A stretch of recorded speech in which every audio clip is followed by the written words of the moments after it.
Scheduling, have you made any sort of scheduling progress or anything that you are? Yeah, schedule's done.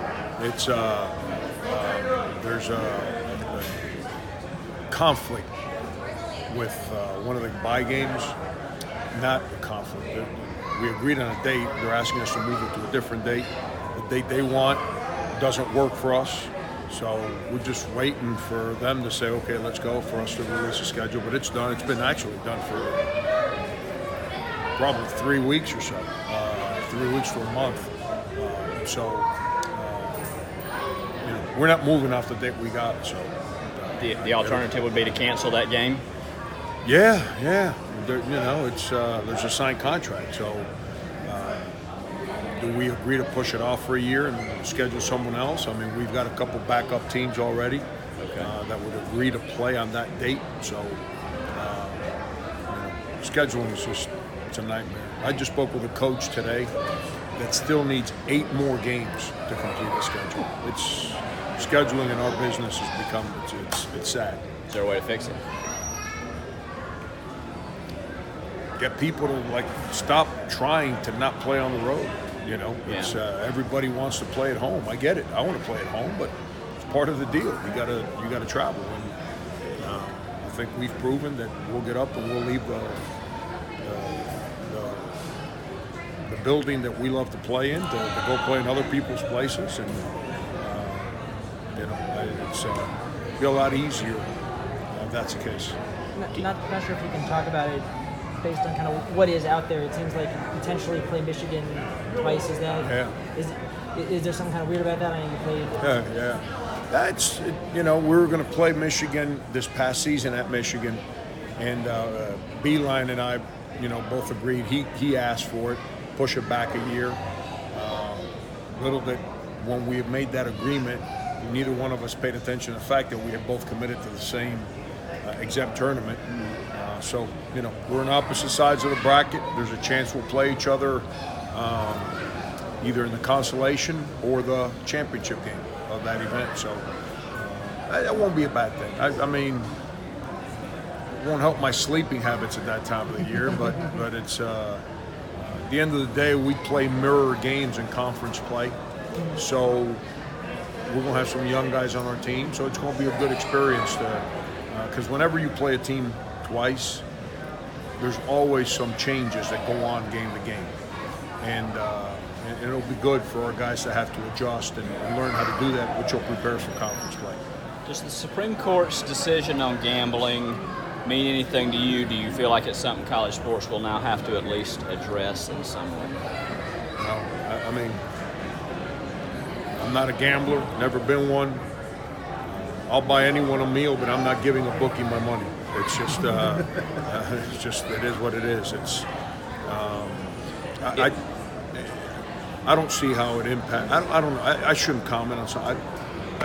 It's been legal in Atlantic City, in all these casinos on Indian reservations around the country, in Las Vegas. I don't know how it changes. I mean, so you don't feel like if South Carolina legalized gambling on the state level, it would be something you would need to be more aware of in terms of, because there's hand wringing that says, all right, legalized gambling is going to lead to corruption and point shaving, etc. throughout sports. Is that a concern that you share at any level? Is it any different than it was a week ago? We've had legalized gambling in the state of Nevada and in Jersey for a long time, and it's like everything else. It's I don't know. I'm not a gambler. I'm not. I don't really pay a lot of attention to that. Obviously, the casinos and the people that run these sport books know what they're doing. If not, they wouldn't be in business. It's gambling something that we spent countless hours addressing the gambling issue with our players the way it is, as the system has existed. I can't remember I've been in college now 18 years. In my 18 years in college basketball, 1 year where it was not like unbelievable amount of time spent with the players on this whole gambling thing. And I'm sure if it gets passed, there'll be some things that I'll have to study up on and be prepared for, and there's some dynamics that I'll have to handle that are a little different than what I handle now. But I'm not worried about it, but that comes more from ignorance than anything else. Seeing Brian practice with your team the last half of the season, just how much are you excited to see him on that stage of the NBA Combine this week? Yeah, I'm real excited. I was supposed to be up there Friday, and because of my wife's deal, I won't make it up there. I don't think I will, but I'm excited for him. He's such an awesome kid, and to have the opportunity after what he's been through for the past year, to have the opportunity to actually, line up and perform. Loves to play ball, and here's the thing that's awesome. He's got unbelievable pride to tell everyone up there he's a Gamecock. All the NBA teams that are meeting with him, the ones that he's worked out for already, the GMs have called and said, "Man, Frank, this guy absolutely loves what you guys do." So it's going to be fun. He's a real good player. I'm rooting for him. I hope he does well this week. How do you sort of feel about the strength of your backcourt at this point, considering some of the names you have or will bring in? Some of the names I have? You've got coming in. Yeah. Well, the guy that played the most minutes at the guard spot, Hassani Gravit, he comes back, and he was better this year than he was the year before, and he'll be better next year than he was this year.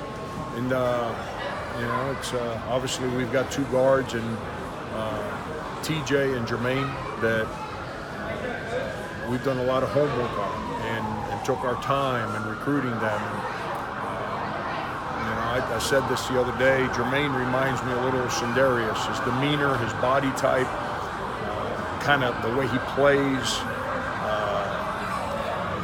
Jermaine's pretty good, and so's TJ. TJ just made an unbelievable adjustment this year when he went to Findlay Prep.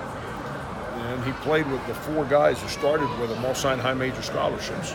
So he had to learn how to distribute, and I'd never seen him play that way before. And watching him this year, coupled with the fact that he could really score, because that's kind of what I saw him before, I got real excited about who he is and the kind of player he so I'm in a good place. We've got some guys that I feel fit who we are. And those guys will have to play right away, right? Yeah. I mean, there's some other stuff out there that I can't speak about yet, but I think you guys have all read about it or heard about it, and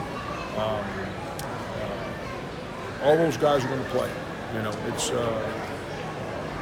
they understand. That was part of the recruiting conversation with them. Is like they're going to have an opportunity to play from day one, and they've got to be prepared to do it. And I'm excited for who they are, though.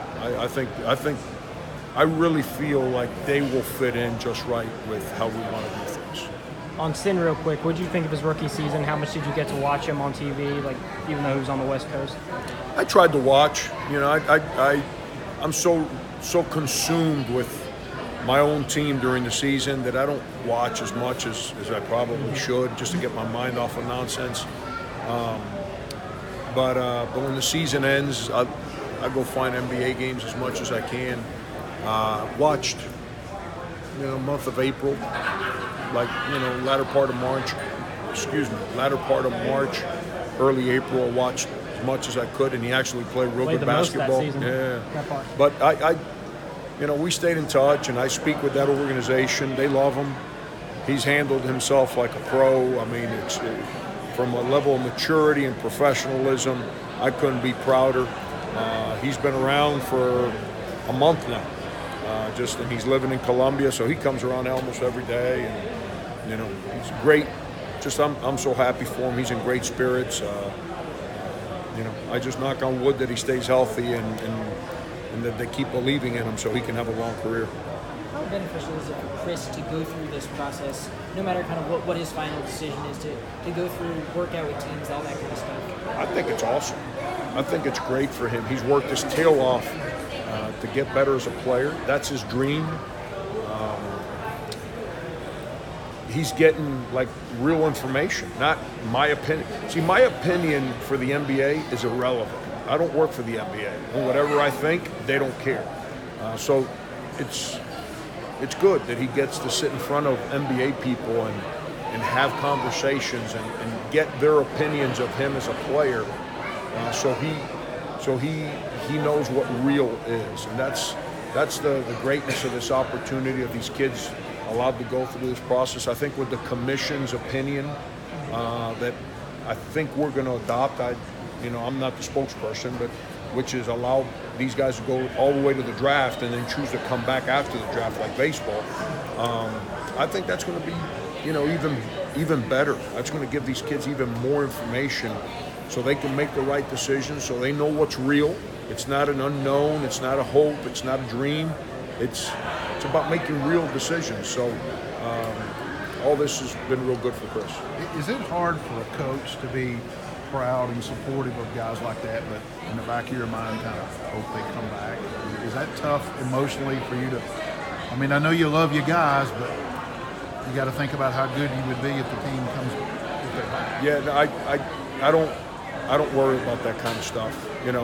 Our jobs is to recruit guys and then develop them so they can get to this place and make these decisions.